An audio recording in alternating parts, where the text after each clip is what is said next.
వందే మాత్రం. నేను మీ journalist Navatha. Welcome to R political. Telangana పల్లెల్లో ఇప్పుడు కాంగ్రెస్ ప్రభుత్వంపై ముఖ్యంగా ముఖ్యమంత్రి రేవంత్ రెడ్డి వైఖరిపై తీవ్ర నిరసన వ్యక్తమవుతుంది. మార్పు తెస్తాం, ఇందిరమ్మ రాజ్యం తెస్తామంటూ మస్తు మస్తు మాటలు చెప్పింది. అధికారంలోకి రావడానికి కాంగ్రెస్ పార్టీ అధికారంలోకి వచ్చిన తర్వాత కూడా గదే చేసింది. కానీ క్షేత్రస్థాయిలో ప్రజాస్వామ్యాన్ని ఎలా కూని చేస్తుందో చెప్పడానికి ఒక ఉదాహరణ చెప్పనా? గవే ఎంపీటీసీ జెడ్పీటీసీ ఎన్నికలు. వీటి జాప్యమే సజీవ సాక్ష్యం అని చెప్పొచ్చు. గప్పట్లో నామినేషన్లు తీసుకుంది, అభ్యర్థులతో వేలాది రూపాయలు ఖర్చు పెట్టించింది. తర్వాత అర్ధాంతరంగా ఎన్నికలను రద్దు చేసి చేతులు దులిపేసుకుంది ఈ ప్రభుత్వం. ఇక అప్పటి నుంచి ఇప్పటిదాకా అసలు ఆ ఎన్నికలు పెట్టే ఊస ఎత్తకుండా రేవంత్ సర్కార్ కాలం నడిపిస్తోంది. ఇక ఈ సైలెంట్ డ్రామా వెనుక ఉన్న పక్కా స్వార్థ రాజకీయ ఆర్థిక వ్యూహాలు ఉన్నాయనేది ఇప్పుడు చాలా క్లియర్ గా స్పష్టమవుతుంది. పల్లె జనాలు రేవంత్ రెడ్డి ప్రభుత్వాన్ని సూటిగా నిలదీస్తారు. అసలు ఎంపీటీసీ జెడ్పీటీసీ ఎన్నికలు నిర్వహిస్తారా లేదా? మమ్మల్ని గిట్నే ఎన్నాళ్ళు మోసం చేస్తారు? రేవంత్ సర్కార్ కు గ్రామీణ ప్రాంతాల బలోపేతంపై గాని గ్రామ స్వరాజ్యంపై గాని రవ్వంతైన చిత్తశుద్ధి లేదని వారి నిర్ణయాలే నిరూపిస్తున్నాయి.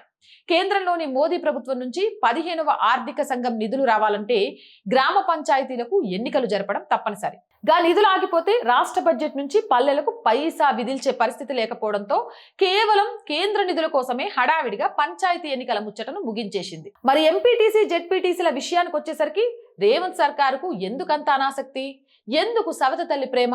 సమాధానం చాలా స్పష్టం. గ్రామ పంచాయతీలతో పోలిస్తే మండల మరియు జిల్లా పరిషత్తుల ద్వారా రాష్ట్ర ప్రభుత్వానికి వచ్చే ప్రత్యక్ష ఆదాయం ఉండదు. పైగా ఎన్నికలు జరపడానికి కోట్లాది రూపాయల ఖర్చు, గెలిచిన ప్రజాప్రతినిధులకు గౌరవ వేతనాలు, ఆఫీసుల నిర్వహణ భారం మోయాల్సి ఉంటుంది. అంటే ప్రభుత్వానికి ఖర్చు తప్ప ఆదాయం లేని ఏ వ్యవస్థ అయినా దండగే అనే కార్పొరేట్ వ్యాపార ధోరణితో రేవంత్ సర్కార్ ఆలోచిస్తుందా?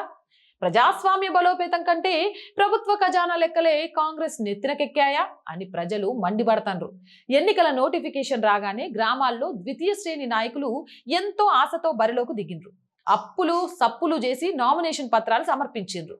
ఊరూరా తిరుగుతూ ప్రచారం కూడా చేసుకున్నారు. కానీ రేవంత్ సర్కార్ ఒకే ఒక్క సంతకంతో ఆ ప్రక్రియ మొత్తాన్ని రద్దు చేసి అభ్యర్థులను నట్టేటా ముంచింది. పల్లెల్లోని ఆశావాహులు ఇప్పుడు రేవంత్ రెడ్డిని ప్రశ్నిస్తున్నారు. తమ శ్రమ, డబ్బులు, ఆశలతో ఆడుకోవడానికి మీకెంత ధైర్యం? అప్పట్లో గంత హడావిడి చేసి ఇప్పుడేమో అసలు ముచ్చటే లేనట్లు ఎందుకు సైలెంట్ అయినరు?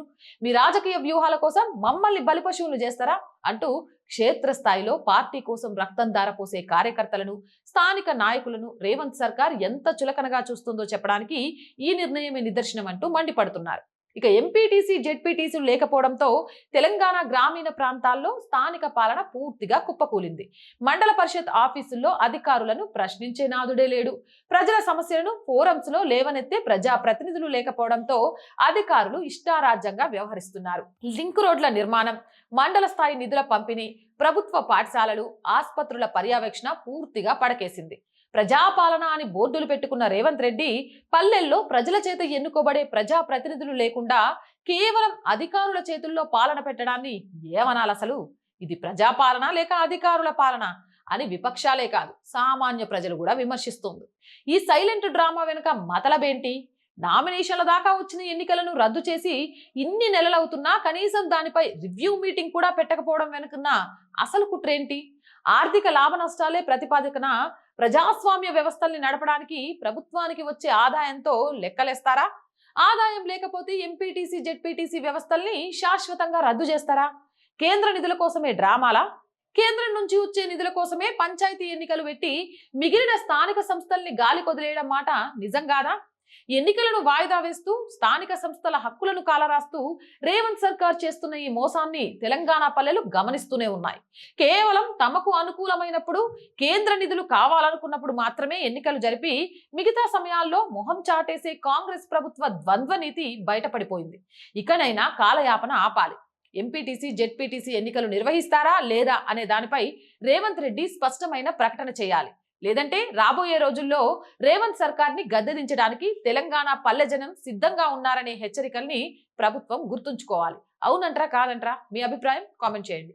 జై హింద్, జై భారత్. అండ్ రోజు చెప్తుందినండి R group of channels, R voice, R political, R Sanskriti 3 మన ఛానల్సే. So please subscribe our channels. Content బాగుంది అనిపిస్తే లైక్ చేయండి, షేర్ చేయండి. ఇంకా ఎలాంటి కంటెంట్ చేస్తే బాగుంటుంది అనేది కామెంట్ సెక్షన్ లో పెట్టండి. నేను కామెంట్లు చదువుతున్నా ఎలాంటి కంటెంట్ చేస్తే బాగుంటుందని మీరు పెడతారు అని, కానీ ఎవరు పెట్టట్లేదు. అంటే మన కంటెంట్ ఓకేనా, ఇంకా కొత్త కొత్త కంటెంట్ ఏం తీసుకురావాలనేది కూడా చెప్పండి. అండ్ ఆర్థికంగా దయచేసి ఆర్ వాయిస్ కి చేయుతగా నిలవండి. చాలా చాలా చాలా ఇబ్బందుల్లో ఉన్నాం ఆఫీస్ రన్ చేయడానికి. మీరు చేసే సహాయమే ఈ ఛానల్ని నిలబెడుతోంది. ఆర్థికంగా సపోర్ట్ చేస్తారు అని ఆశిస్తున్నాను.